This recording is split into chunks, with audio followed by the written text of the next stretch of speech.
Hi, everybody. Thank you so much for joining us tonight. It's going to be a fabulous show. My name is Eva. I am the co-founder of the Next Generation Project. Our organization's mission is to provide self-care and mental health resources to Black and brown trans people. Thank you all so much for joining us tonight. Just a couple of things I want y'all to keep in mind as you're watching the show. Some things that really stuck out to me were community and love. Without my community, I would not be here today. My community, Black folks, trans people, Black trans women have uplifted me and have literally fed and clothed me. So without them, I would be nowhere. And that's exactly why Sis and myself, as well as a wonderful team, friends and allies, created the Next Generation Project just to give back. Without everybody watching tonight, without the writers, the actors, the vocalists in the show, without everybody who shares our things on social media, and of course everybody who donates to us and who has bought a shirt or who has bought multiple shirts, this would not be possible without you. So thank you so much for believing in the show. Thank you so much for believing in the work that we are doing. The show that we are about to present tonight centers and uplifts the voices of Black and Indigenous people of color, and that is so important. As a lot of y'all know, it is unfortunately not very common that Black people and people of color get to create and write and star in their own stories. And so being able to do that allows for us to share the love and the joy and the frustration and despair that we all kind of carry around in life. Everybody has a story. And so this is an opportunity for the people on this project to be able to share a part of theirs. And so these people who have worked on the show knew that it was very important, and you also kind of give credence to that as well because you decided to tune in tonight. So thank y'all again. This is such a beautiful story, and you all are a part of it because you are tuning in tonight. I know that y'all are tired of hearing me babble. Listen, I was tired of recording all these takes, but there's just a couple more things that I have to get through before we get to the show. So there's just a couple of expectations I want to set just so y'all know. This is the FYI for you, the viewer at home. So first, you should know that this show is a reading. It was meticulously crafted to work and flow given the current global circumstances. We're not going to mention it, but y'all know what we are talking about. And also utilizing available technologies. So what you're about to witness is simply the first incarnation of this work. The first, not the last. Next time you see it, baby, we might be on the big stage. Miss Eva might be sitting out with a little stool and a little cocktail, opening on Broadway, honey, as a little intro, because I'm going to make sure my stuff get in to the big show. Anyway, the next thing I want you to know is that you can interact with us. We will have people live tweeting. Deontay and Niall, their apps will be below. They will be live tweeting. Also, you can use the hashtag our offering. If you don't know how to spell, the title card might be around here somewhere. I'm not about to spell it out for you. But hashtag our offering. Tweet as you are watching it. It's totally okay. This is going to be a real at-home show, clearly. You know, if you want to have your phone out and tweet and kiki and laugh and cry with us, we're going to be right there tweeting alongside you. The last thing I want you to know before I am done, this show is a little long. It's a little long, but that's okay. We're going to have two intermissions. They're both going to be 5 minutes. One is after Act 1. The other is after Act 2. You can take a longer intermission after Act 3 because the show will be over. So with all of that being said, it's time for me to get up off y'all's screen. Again, thank you so much for supporting us and believing in this project. I hope that you have y'all snacks ready, and I hope you are ready for a good show because it is time to sit back, relax, and enjoy our offering.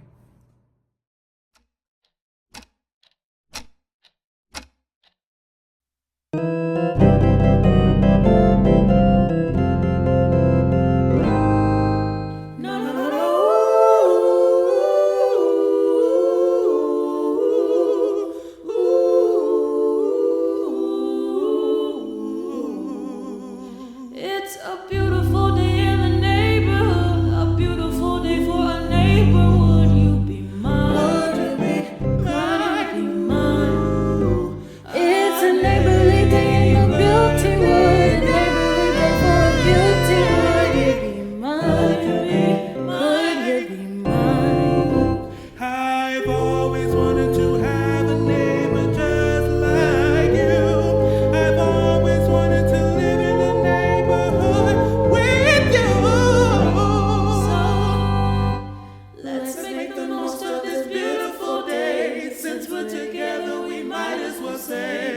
you be mine? Will you be mine? Won't you be mine? Won't you please?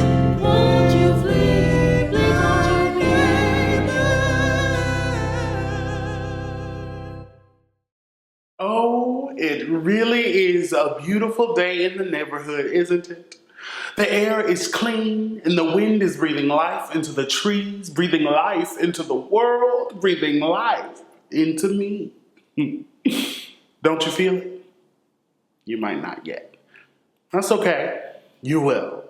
This story, the story we're bringing to you today, is about community, written by a community to serve as a glimpse into our community. The people are real as the grass growing from the ground, and they're important, though they do not represent us all, for that would be impossible. But their stories, their lives, their personhood, as you'll see, have left an imprint on each of us in this room. I don't want to give too much away. As I said, you'll see. So, let's go back to 1969, shall we? October 9th, to be exact, to the small town of Rivera Falls, located in the South. Texas, if we're being specific. Maybe you've heard of this small town, maybe you haven't, but that's not the point. The point is that this town is the home of our story. Rivera Falls. Now listen closely, because this is a lot, and I'm only going to say it once. Rivera Falls, population 4,502, geographically situated in West Texas, was founded in the late 1800s on June 19, 1895 to be exact, as a freedmen's town on the 30th year anniversary of Juneteenth. What's a freedmen's town, you might ask? Freedmen's town were established after the Civil War, so that black folks could not only thrive economically, but also have a place to foster their own communities. Unfortunately, most of these towns did not survive the impact of the Great Depression and World War II. Rivera Falls was one of the few to continuously grow. Well, there's no exact reason known as why it is, many Rivera Falls contribute to the prosperity to the arrival of a meteor that crashed in the town on September 17, 1945, coincidentally the same day World War II ended. No person was harmed and no building was destroyed as its arrival. It left only a slight dent in the land, a dent on the townsfolk who great pride in. The meteor lives in Rivera Falls Museum history, where one, Andrea Winfrey, was first bear witness on July 12, 1960. But we'll get to that later. Here is Main Street. Not so different from most small towns. There's a library for reading purposes, also where you'll find Mr. Reyes, the librarian. But more than that, the historian. Pick up any history textbook in any school, and there's a good chance Mr. Reyes wrote it. Across from the library, there's Little's hardware store for building purposes, and a little further down from the hardware store, the Winfrey's barbecue joint for eating purposes. They say that the Winfreys have the best cornbread in all of Texas, maybe even the whole country, maybe even the whole world. We'd have to let you be the judge of that. That road there, that leads to all the schools. The schools are hidden behind a collection of trees that stretch into the sky. At night, if you set your sights at the right angle, it almost looks like the branches are touching the stars. And if you hold up your fingers, it almost looks like you could touch it. Become part of it all. On the other side of the road, across from the Winfrey's barbecue joint, there's a supermarket, and next to the supermarket, the movie theater. Tomorrow night, the movie theater will be packed with young folks on their first dates, old folks on their thousandth date, and some folks on their last dates. Just past the movie theater is the end of Main Street where the church is situated. And past the church, downhill is the river where the spirits of chosen names roam. Much unlike the river, everyone in Rivera Falls goes to the church. Its steeple is the staple of the town. No matter where you live here, you can see the steeple. In the early morning, the sun's rays emerge from behind ever so slightly at first, peeking through the curtains of windows of homes, painting the faces of its residents with a warm glow. And then, like clockwork, the town is lit by the power of the universe. It's happening now. Do you see it? Mr. and Mrs. Winfrey are waking up, rubbing their eyes, kissing each other with a soft smile that says, "Good morning." Across the street from them, Mr. and Mrs. Reyes are already awake. Mr. Reyes waits for the newspaper on the porch. Mrs. Reyes brings him a cup of coffee. She kisses him on the cheek and he squeezes her fingers. Sometimes when you love someone, words are felt rather than spoken. That was the love of the Winfreys and the Reyes. What was that? Oh. Who am I? I am everything. I always have been. I'm from 100 years ago and from thousands of years away. From now and from then. Most importantly, though, I'm here with you, baby girl. Life is nothing but a blink in the eye of time. You'll understand soon, I hope. But for now, it's Thursday morning, October 9th, 1969, in case you forgot, and the first of the townsfolk are just waking up. From the west, the paper girl enters. From the east, the milk dandy enters. Beautiful morning, isn't it, Charlie? It always is. Anything can be beautiful if you look at it the right way. I guess that's true. Are you already done? That was fast. Yep. Not many people ordering milk for me now that they've got cars. Maybe it's just me, but the world sure is changing fast. Not fast enough. Well, you want to finish the last few with me? Yeah, sure. You hear about all the costumes they just got in over at the supermarket? Kind of costumes. For Halloween, silly. Oh, right. I actually haven't decided if I'm dressing up yet. Now that I'm in high school and all, When does being in high school mean you can't dress up? well, that's what some of the other kids said. But I thought Halloween was your favorite holiday. Was. It is. I think I'll dress up on Halloween for the rest of my life. I think I want to be a pirate this year. Or maybe a princess. Or maybe a pirate princess. I haven't decided yet. My dad said he'd take me to look this afternoon. You know what else I think, Charlie? What's that? I think you shouldn't listen to those kids. Well, you wouldn't understand. I might be younger than you, but I'm not stupid. Oh, I didn't mean that. You should be a pirate princess with me. What if they pick on me at school? Since when did you start caring about that kind of thing? Besides, those other kids aren't your best friend. I guess so. I'm not going to force you into it or anything, though I'm just saying we would have so much fun. I can see it now. Charlie and Elisa, Pirate Princess Takeover. You know what? You're right. You're my best friend, not them. You know, do you think your dad would mind if I tagged along later? Duh, you wouldn't mind. Morning, Mr. Reyes. Buenos dias. It sure is a beautiful day, isn't it? Sure is. Elisa, what's the big news? Looks like there's going to be some kind of lunar eclipse tonight, whatever that means. Oh, is that right? Sounds exciting. Well, you hurry on now. Your mothers will be worried sick, wondering where you got off to. See you, Mr. Reyes. Have a fine day, mister. The paper girl and the milk dandy run off, children excited for the adventures of the day ahead. Damon Reyes, 14, a sensitive but energetic boy, is eating breakfast. His twin sister, Victoria, a burst of determination and intelligence, sips on a glass of orange juice, reading the newspaper next to him. Is Mama up yet? Not yet. She said she was feeling a little under the weather. I see. Well, I'm about to head out. Look, Papa, I wanted to talk to you about my allowance. Didn't I just give you some? What do you need more money for? I've got my reasons. What kind of reasons? Reasons? Oh, I see. I know what that means. You've got your eyes on somebody, huh? Who is she? Papa! All right. I won't nag you about it. Look at the time. I need to go. Te amo. Bye, puppy. And Damon, you should take some pointers from your sister, though. Pointers from me about what? How saving money leads to security, which leads to happiness. I guess. I mean, I don't know anything worth spending it on right now. I just like the way it feels in my hands when I'm holding it. And how's that? Powerful. The scene shifts. Across the street in the home of the Winfreys, Mrs. Winfrey is washing dishes.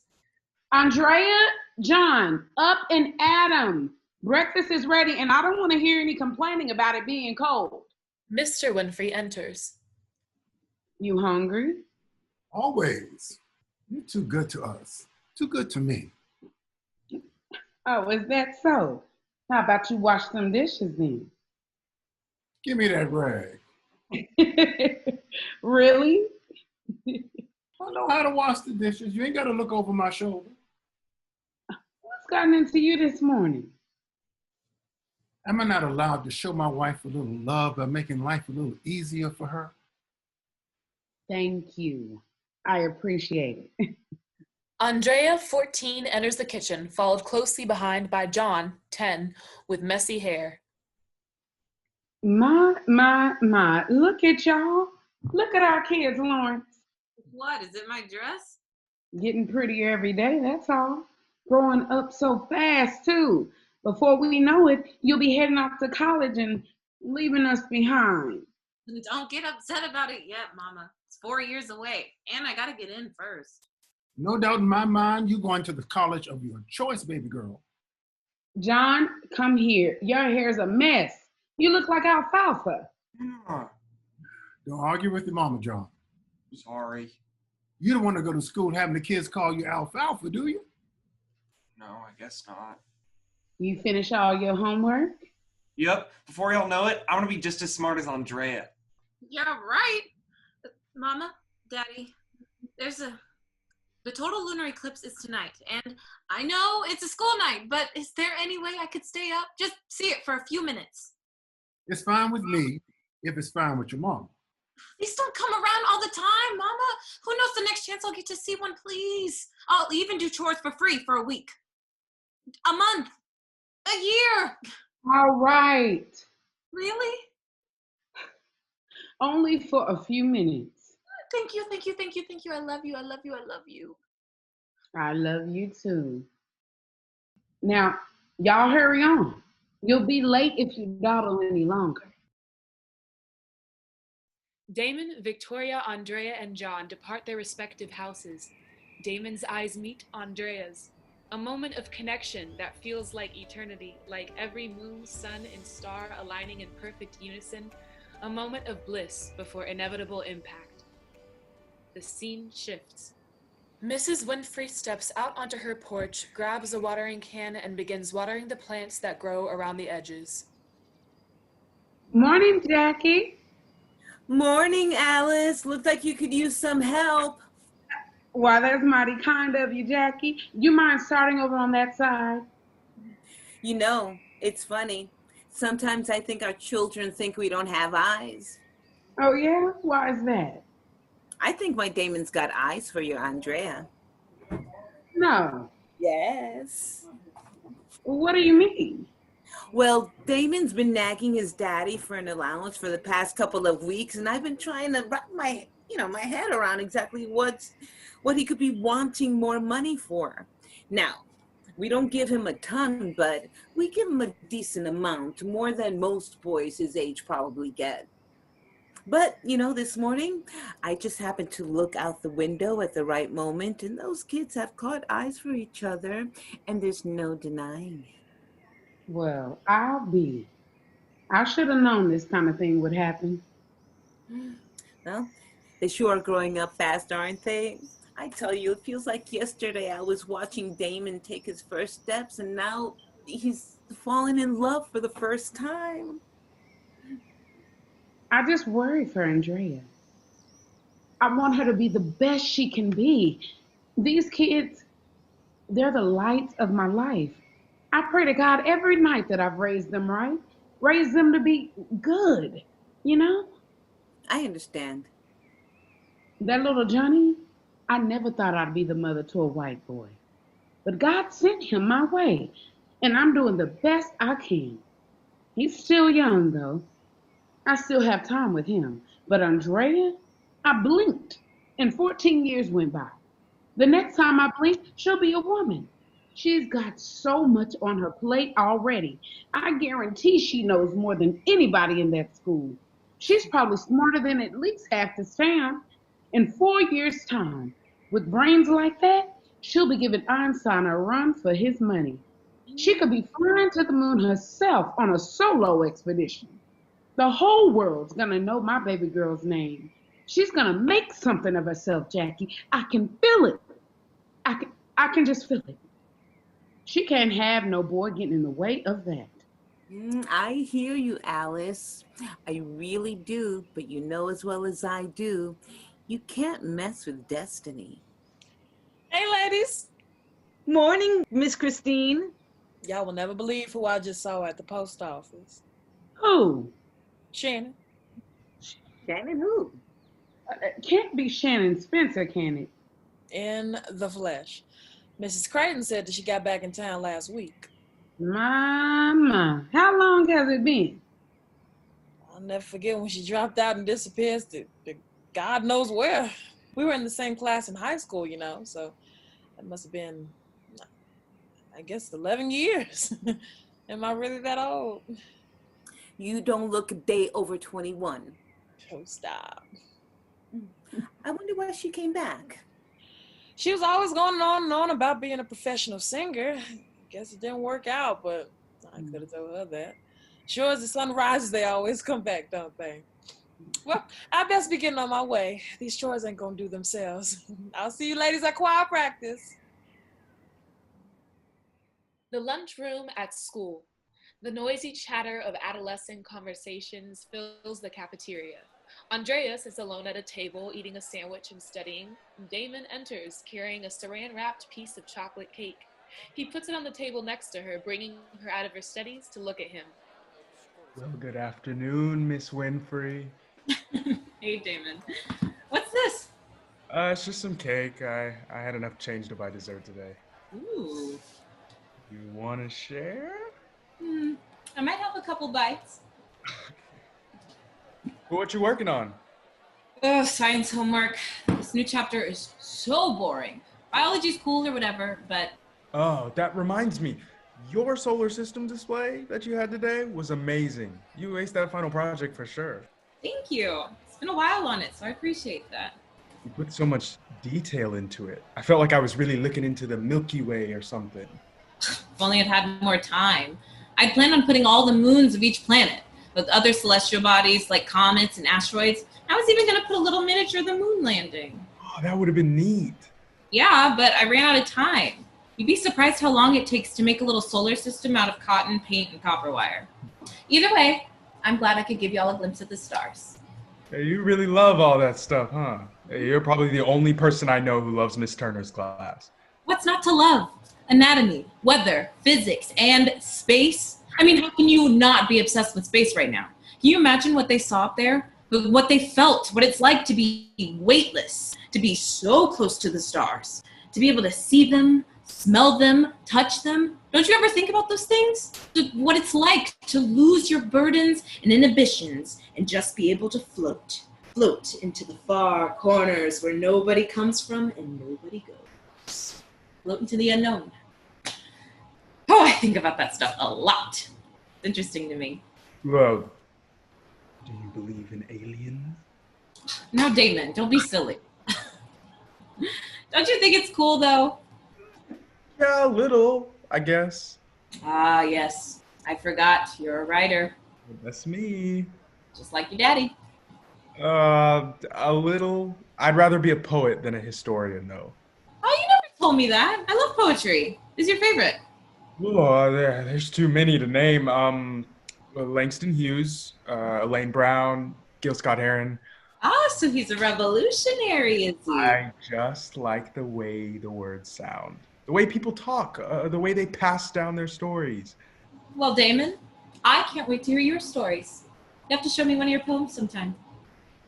You wouldn't maybe happen to be able to help me with this next science project, would you? I didn't do so hot on the last one. You made a model of the moon out of glue and gum wrappers. Not my finest hour. No, not at all. And I don't know if I can help, Damon. Mrs. Turner specifically said this is not a group project.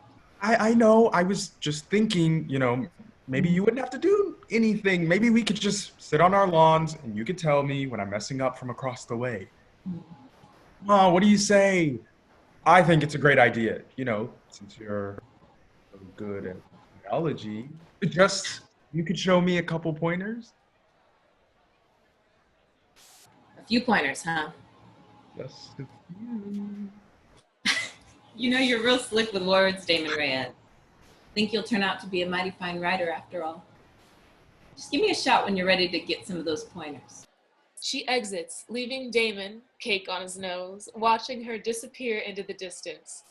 As Damon wipes his nose laughing, Kai passes him, looks at him, smiles, winks. He arrives at a lunch table where Adame, Jesse, and Victoria are already invested in conversation. And then I told her she needs to check herself before she talked to me like that again. No way. You said that? She totally did. I watched the whole thing happen. Oh, I wish I could have been there to see it. You didn't get in trouble or anything?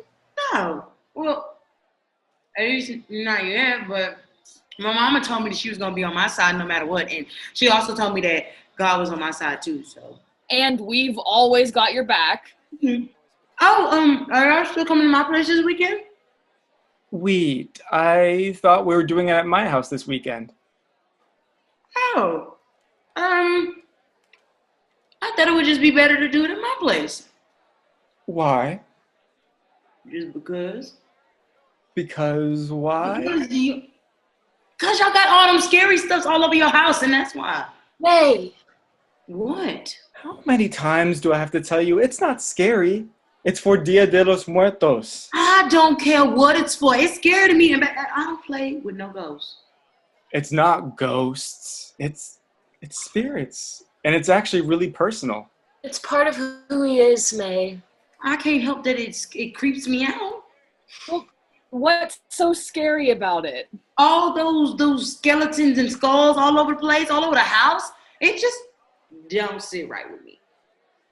They're not bad spirits, though. They're like family members that have passed. Right, Kai? Right. And I promise you, my abuela is not coming to haunt anyone. Well, except maybe my dad, but that's just because he wouldn't let her eat whatever she wanted. I think that we should go to Kai's. It'll be fun, and maybe we can learn something new. I'm down with that. Okay, fine. We can go to Kai's, but look, the first time I see the ghost, I'm out. And Victoria, you are more than welcome to bring Damon with you. Ay, Dios mío. Well, not this again. What? Damon is definitely in the top 5 of cute boys here. Okay, can we not talk about my brother like that? Wait. Kai, do you mean to tell me that you like boys? That smile, those eyes, damn, got me feeling some type of way. Or something else. God. Why don't you tell him that? I'm sure he'd be glad to hear it. Maybe I will. Oh, don't egg him on. He probably would. Lord, what are we gonna do with you? I ask myself that same question. I just can't wait to get out of this town, go to New York City, finally be able to live my life as open and as free as I want, without worrying about some dickhead calling me a faggot. I think that's why I like your brother so much. He's never treated me like all of the other jocks do. He's a good guy, or at least tries to be. Don't get me wrong, he's annoying as hell, but all brothers are. I saw something on TV about a lot of protests happening in New York. Something about Stonewall. The Stonewall riots. Yeah. They're fighting for people like me. I wish I could be there fighting with them. Well, Kai, you kind of are. There's not a lot of people proud of who they are in Texas, but you embrace it, and that's really cool. I guess. It's just hard sometimes. Well, we love you no matter what. Isn't that right? Absolutely. Always. Even if you never shut up about my brother. The Winfrey's home. Andrea enters with a wide grin plastered across her face. Andrea, where on earth have you been? I took a longer way home. What'd you do that for?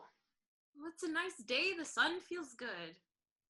That sure is a mighty wide grin you've got. What's that about? Nothing. Nothing?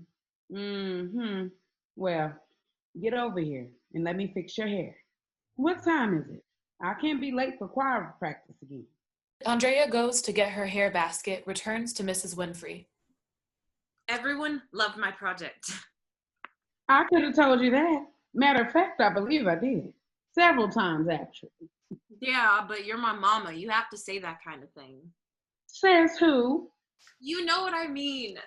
I'm messing with you. I'm proud of you is all. I was bragging on you to Mrs. Reyes earlier, telling her how I think you might be the smartest thing to come out of Revere Falls and, well, just about ever. Did she say anything else? Yes, you wouldn't believe it. She's convinced that her Damon's got eyes for you.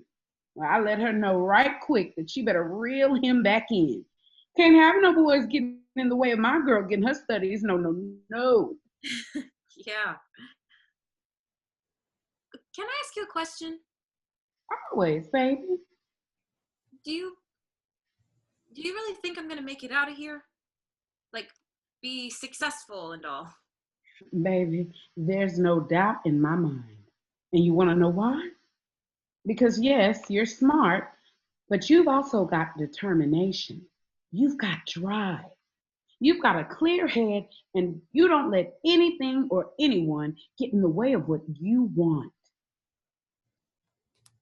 Mrs. Winfrey grabs hair product to grease Andrea's scalp. Okay. Follow-up question. Do you think it's possible to have all that and also be in love? The way I see it, there's three types of people in the world. There's the folks that walk with their heads in the ground, the folks that walk with their heads in the clouds, and the folks that walk with their heads looking straight forward, eyes on the prize, no distractions. So you just have to think for yourself, what is it that you want out of life? And what are you going to do to get it? Which one do you think is me? You've got to make that decision for yourself, baby. I've raised you the best I could. And now I trust you'll make the one that's right for you and what you want out of life. Thank you, Mama. You always know the right thing to say. I do try my best. All right, I've got to get going.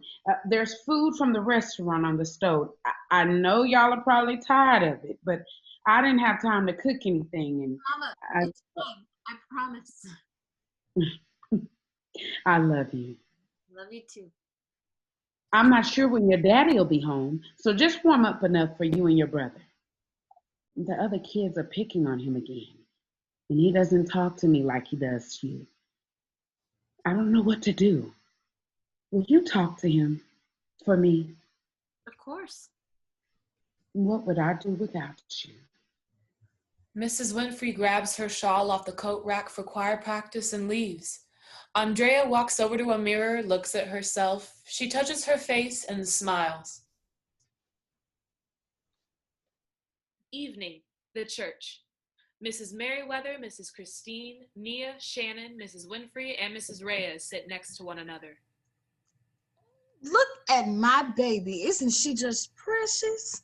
Yeah, real precious. Can y'all believe this? How dare he show up late again? As if we all don't have lives, too. But you don't see us running in late now, do you? Absolutely not. Yeah, caught up in something he shouldn't be doing. Some of you ladies give him too much credit. Do you want to know what I heard? Girl, what? Spill it.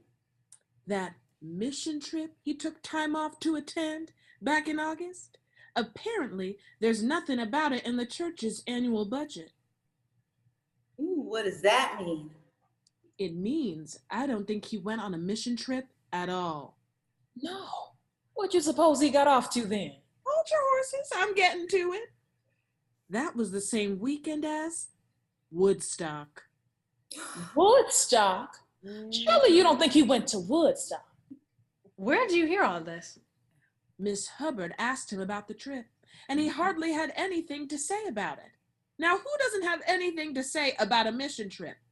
Remember last year when that fine, handsome Mr. Reed talked to us for almost an entire sermon about those little babies from the Caribbean? He had us all in tears. You can't tell me that Otis went on a trip like that and came back with nothing to say. Now, I can't be sure of all this, but it's suspicious is all. You're right. That's real suspicious. Very suspicious.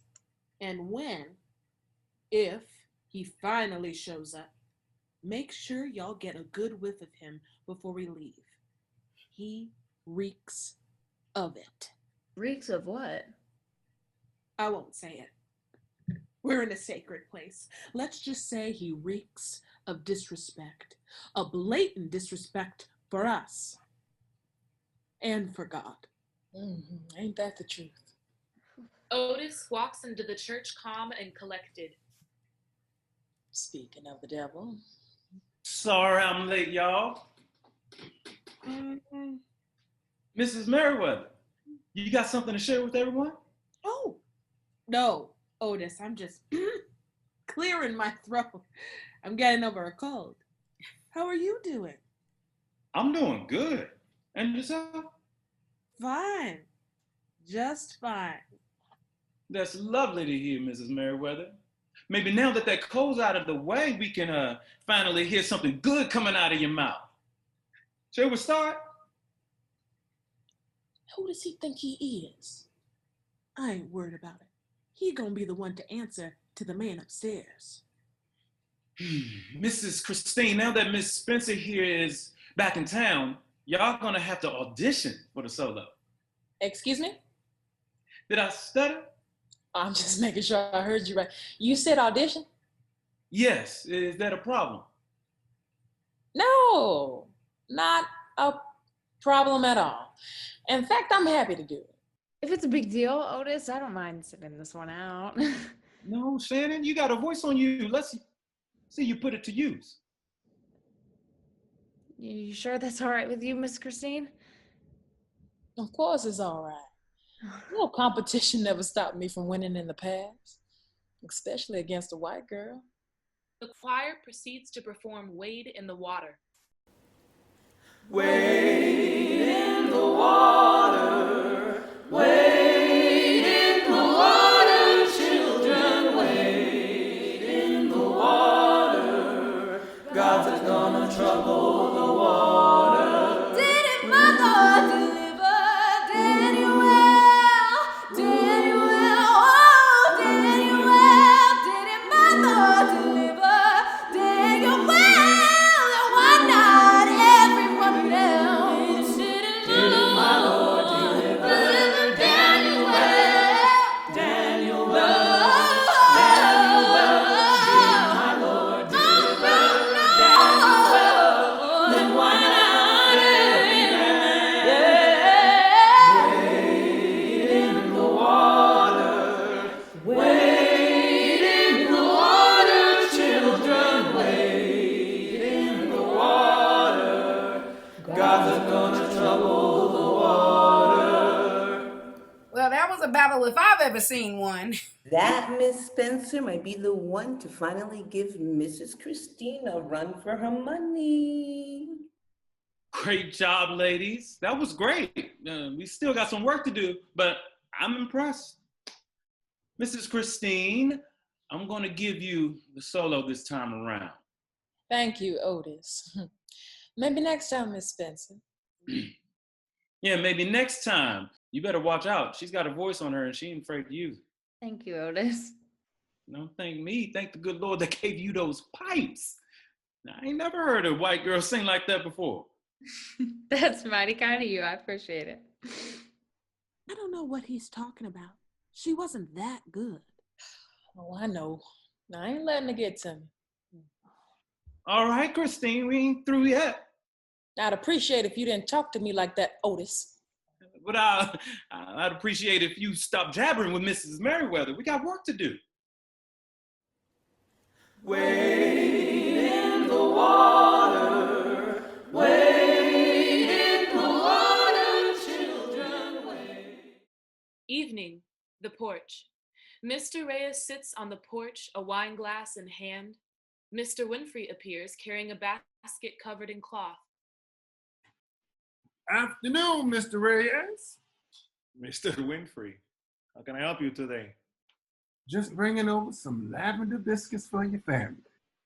Mrs. Winfrey made a fresh batch, so sure to let Mrs. Reyes try a couple. I see. Well, muchas gracias. You can put them right there.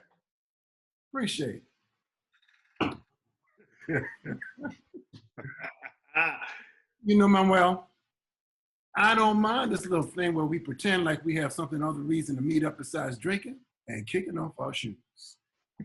How have you been, Lawrence? You know, feet hurting, business running, back aching. Oh, to be young again. Those kids don't know how lucky they are. You know, it's an important time for them right now, in school, in life. I don't want them to get distracted. Amen. Raising a little black girl ain't easy. I mean, raising a little white child ain't any easier. But Andrea comes with her own set of challenges. She's dark, black, and beautiful, and I can't risk anyone walking over her. We try to teach her to stand up for herself, but this world is cruel. I know you know that. See, it ain't easy for us with darker skin, I mean. Some of us get to walk through the world passing for white, pretending to be white even we meet up with the wrong nigga. Those fools walk around thinking they white. The folks who look like me and my daughter, we can't hide this shit. I'm no stranger to that struggle. Please, no disrespect, but you about as light as a cup of coffee with cream. Perdóname, I merely meant that we experience the same thing in Cuba. That type of mentality is common in much of the Caribbean, actually. We are diverse people. There's people lighter than me and people darker than you, and the difference in how they are treated is visible amongst themselves, amongst the white people. Unfortunately, at the end of the day, the moment any of us open our mouths, we might as well be bred from El Diablo himself. But look at us. Somehow we managed to make it. Sí. Pero it's not all sunshine and daisies. Los gringos still give me a run for my money. My textbook does well here in most parts of Texas, but it's difficult getting it picked up in other states. The minute they see Reyes on the cover, they dump it in the trash. That about a bitch. We spent all this time building this town, thriving, creating. But all it takes is one look at our skin or our name, and the white folks put a denied stamp right across our foreheads. You know, I always wonder if living here gives us a, ¿cómo se dice? A misunderstanding of the world outside. What do you mean? Well, we spend so much time being successful, but I wonder if maybe we're giving a false perception to our children that it's this easy. It is this easy. The white folks are the problem. That's why we're here with our own, building our own, maintaining our own. You know, I look forward to these choir nights every damn week. Well, all I got to say is at least it ain't us at those choir practices. I wouldn't last the second run at Otis fellow. He is eccentric. He's sweet as sugar. What do you mean eccentric? Sí, él es una flora. Y también apesta de hierba. Now, you know I didn't understand a goddamn word you said. I did. I was agreeing with you and reminding you of that stench. Oh, my Lord, that nigga stank. Halfway up Main Street. I mean, it's like walking into a pot bakery or something. Like, damn, nigga, have you ever heard of a shower? You know, he reminds me of some of their boys back in the sugarcane fields. Oh, y'all was smoking out there. Oh, no.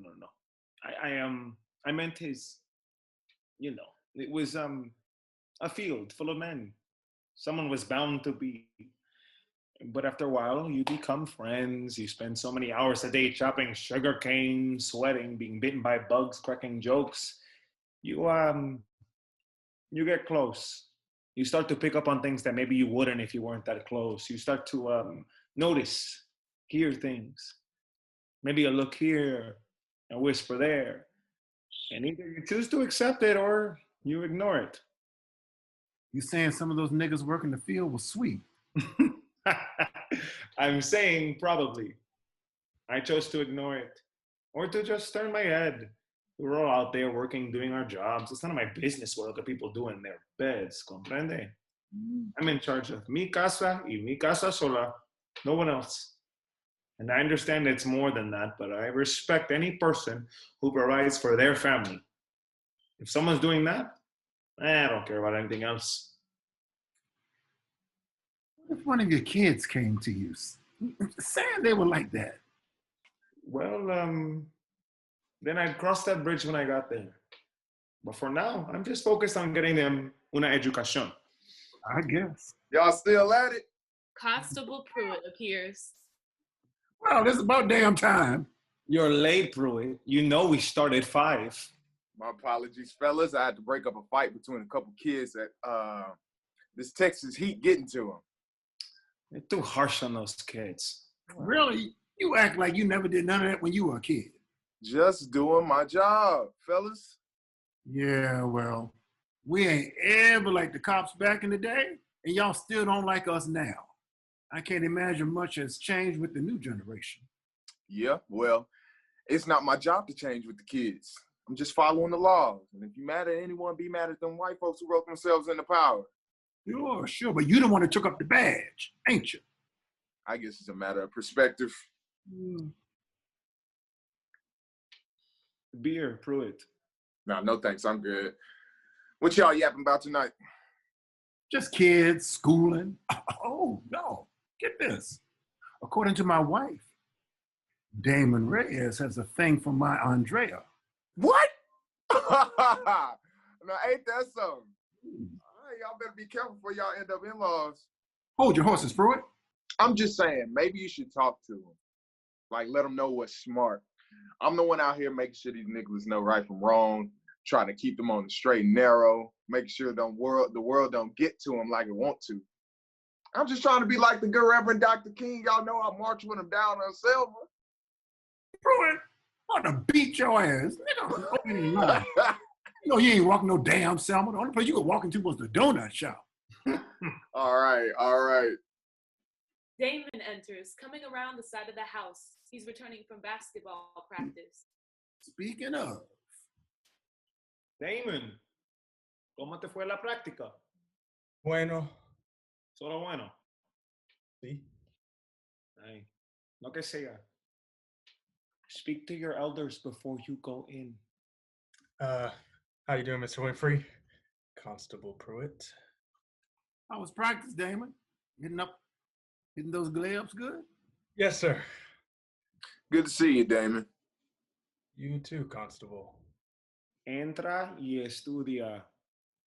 Damon goes back inside the house. And wash up. You smell. That's a good kid you got there. I worry about him. But he's turning out to be a fine young man. I think he'll do great things. As long as he stays out of trouble. Amen to that. To the youth. To the youth. Evening, post-dinner. Andrea is in her room studying. There's a knock at the door. Come in. She closes her textbook as John enters, carrying a small basket of neatly folded clothes. Here's your clothes. Mama said you have to put them away because of your delicates. Of course, is that all? No, I gotta bring your sheets up. Hey, John, Yep.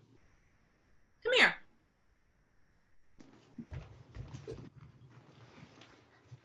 How's school going? Fine. Come on, boy. I know Mom and Daddy done taught you to use bigger words than that. Okay, school is going swimmingly. It's all right, Langston Hughes. Now, you know that's not what I meant. Describe it to me. Use your words. John, are you okay? Is everything okay at school? Yeah, it's fine. I don't really like homework, but it's fine. Who does? You? I like school. I like learning, but homework's just a bunch of remembering and regurgitating. I like asking questions, finding the answers, then making something new out of what I discover. Well, I'm not like you, Drea. Why would you say that? You're probably about the smartest boy this side of Rivera, maybe even this side of Texas. Well, that's not what the other kids say. So what exactly do these other kids say, might I ask? Oh, they Mm-hmm. they talk about me. Like me, and what I look like, and what I sound like. You sound like everybody else, John. Don't... No, you know what I mean. John, look, you may talk like a real Southern cowboy, but that's just because you watch too many Westerns. And you need to learn how to shower more than once a day. But let me find out one of these little runny-nosed kids is making fun of the way you look. I'll come right down to that school and give them a piece of my mind. And you better be happy it was me and not Mama, because there'd be nothing left of those kids by the time she was through. What do they say about the way you look, I mean? Well, they say that I'm a fake. Martin Benford, he told me that I didn't belong here, that I should go back to the cities where the white folk live, but I've never even been to the city before, and they all call me names. Some of them call me the devil. You are not a devil. I'm not to give Martin Benford a piece of my mind. Andrea, Sorry. We've talked about this before, though, right? With Mama, you've talked about this before. I know, and I try to do what Mama tells me to do. I say, I'm just here to get an education like everyone else, but whenever I raise my hand in class or answer a question, they always heckle me. They say that I think I'm smarter than everyone because I'm white. No, you're smarter than them because you're smarter than them, John. That's all. You've been reading above a 7th grade level, and you knew your times table well before you even got to middle school. Listen, look at me. Don't look away. Listen, because I'm about to ask you some very difficult questions. Okay. What are you? White? No, but, well, yes, that's the color of your skin, and that's important too. But what are you? Who are you? Where do you come from? I don't know. You know I don't know. You're Winfrey. You're John Winfrey, son of Mr. and Mrs. Winfrey, who own one of the biggest businesses in this town. You're smart, you're strong, and you're one hell of a student. Mama says you're not supposed to curse. John, listen to me. You're my little brother. You are a Winfrey. This world is made up of a lot of things. Right and wrong, good and evil, black and white. You see me? You see my skin? It's dark, it's beautiful, but the world don't always like dark and beautiful. The people out there are told what they like, and you and I both know they ain't told that what they like looks like me. But I get up every morning, I do my hair, I wash my face, I smile in the mirror, and I tell myself I am beautiful, and that this battle that the world has forced me to fight has nothing to do with me, and everything to do with them and their fear. And then I go outside and I fight until they see me, fight until they hear me. And that's why ain't nobody ever getting rid of me, John. You gotta do the same thing. Wake up and understand that this fight, this battle about white and black was decided long before we were born. But we have to make the decision to understand, to forgive, to do better. That's what makes us special. And that's what makes this family special. You're one of us. Do you mean that? I live by that, boy. Now go get my sheets. And if you tell Mama I curse, I'll eat my breakfast and yours tomorrow morning. Got it? Yeah, got it. Drea? Yeah. Do you know where my people are really from? The lights suddenly shift. There's a draft, maybe the sound of wind or spirits on the night. The soft light that once hung over Andrea's bedroom now beams through Damon's room from the moon outside. He paces, journal in hand, pen in other.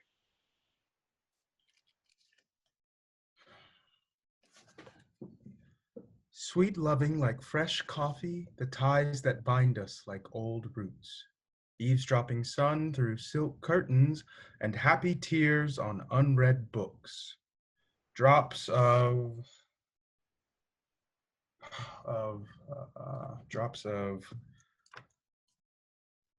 Ay, Dios mío.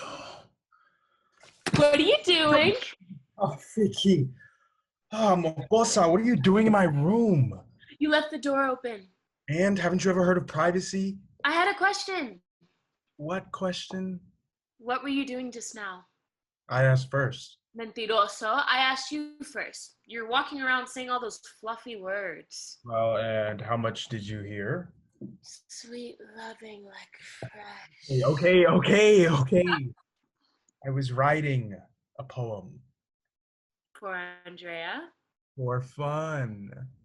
Right. So, in another world, if you were writing a poem for Andrea, would that be the poem? I mean, maybe.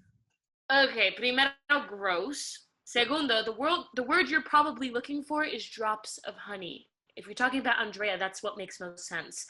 Y tercero, why is this so hard for you? You've never had this hard of a time with a poem. God, you're so annoying. It's difficult for me. I really like her. I want it to be perfect. You said drops of honey? Sí.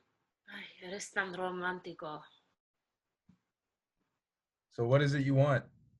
What was your question? Well, today at lunch, I was talking to Jesse, Kai, and Adame, and Adame didn't want to go to Kai's this weekend because of this thing called Dia de los Muertos. And he kept going on and on and on about how magical it was and how it was a chance for their family members that have died to revisit them as spirits. Y'all really be talking about that stuff? Don't y'all ever talk about boys or something? Un momento, déjame terminar. Anyways, as I was saying, after that, Adame got to talking about how on Sunday, her mama and daddy wake them up real early, get them all dressed up, and then after their service, they all go out to eat. It's like a whole day's event. And she was talking about how it's a tradition and how they can't get into any trouble on those days because the Lord is watching and because their mama grows a special switch tree in the backyard. But regardless, they have these traditions as a family, a whole family. I see. And your point is? Well, it kind of bugged me, and I was just wondering, why don't we all go to church? We do go to church every Sunday morning, early at 8 a.m. No, I mean all of us, Damon, Bobby too. Oh. Like, how come he doesn't go with us? And he doesn't meet us for lunch after either. Everyone's always asking Mommy where he is, and she always says he's working, but it's not like he ever goes when he gets off of work. I've never really seen him pray with us either, except for at the dinner table, and that doesn't... Vicky, come here. Look, do you want me to tell you or not? Fine. What do you know about where we come from? Well, I know when Mommy and Papi really, really liked each other, they... No, Vicky, I mean us, our people. I'm kidding. I mean, all I know is that we were brought here as slaves. Slaves. See, Papa says that word doesn't do us justice. It diminishes what we were before. Okay, then what would you call it? Well, I don't really have a word for it, but here, let me paint a picture for you. Imagine a seed, a beautiful black and brown seed that shimmers and glows and basks in the mighty rays of the sun, filling itself up with rainwater and the rhythm of drums and the beating of the earth. This seed consumes all these things, yum, yum, yum, yum, yum, and then shovels itself deep into the ground, planting roots. Roots, okay? Roots.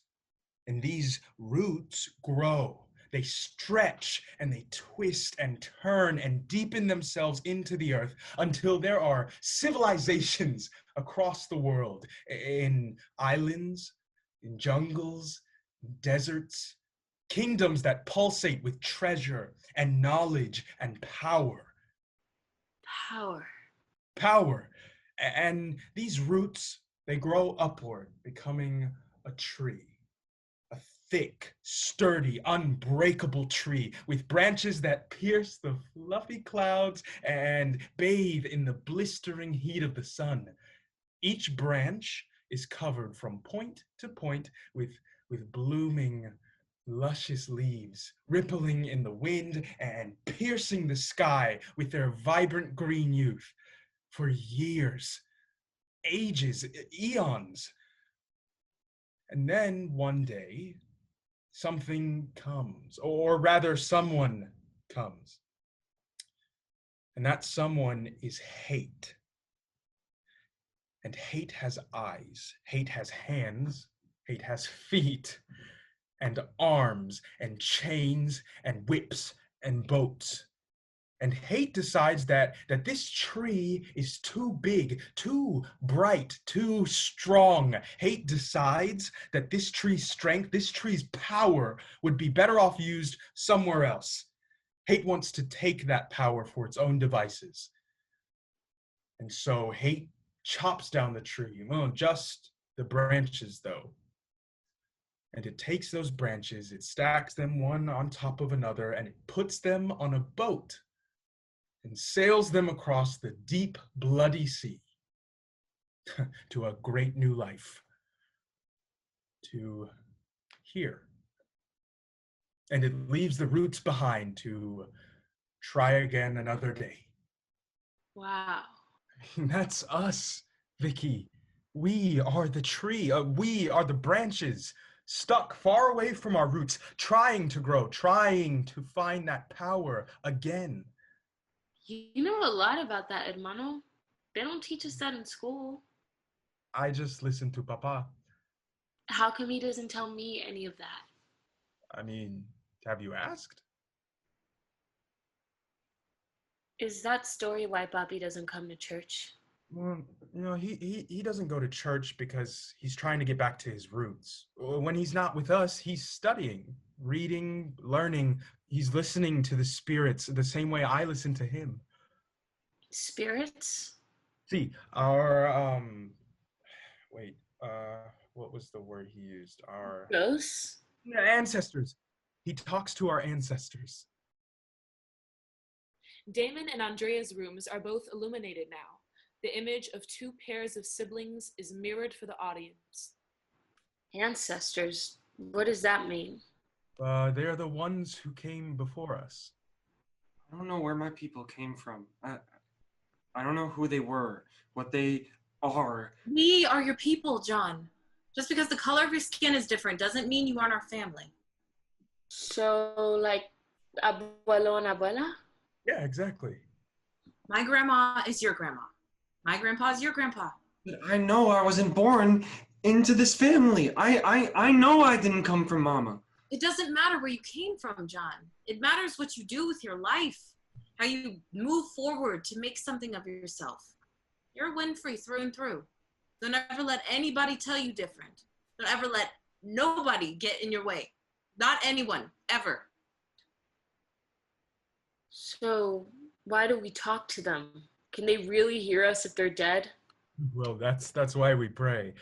We close our eyes and talk to them. We send our spirits out into the universe to meet them halfway and to have a conversation.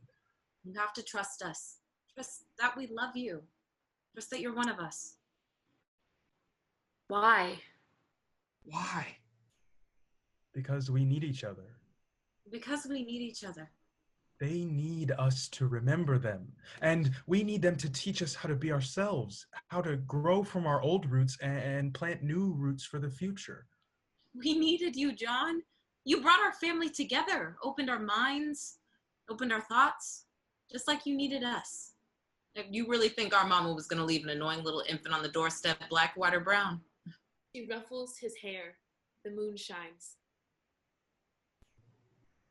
Can we pray? Can we pray? Oh, I don't know. I'm not very good. I only know one that Papa taught me. Sure. Come on. Please? Yeah, okay, but no questions until the end, okay? She nods enthusiastically as both pairs move to the sides of their beds, bowing their heads in a prayer position. The lunar eclipse reaches its peak as the moonlight is covered and the lights fade. End of Act 1. Hi everyone, me again. So that was the end of Act 1. We're gonna go ahead and take our first intermission, so go ahead and get on up, stretch your legs, refill your snacks, and don't forget to tweet us using the hashtag #OurOffering to tell us what you think of the show so far. All right everyone, I'm so serious. Get on up and go stretch. We'll see you back in 5.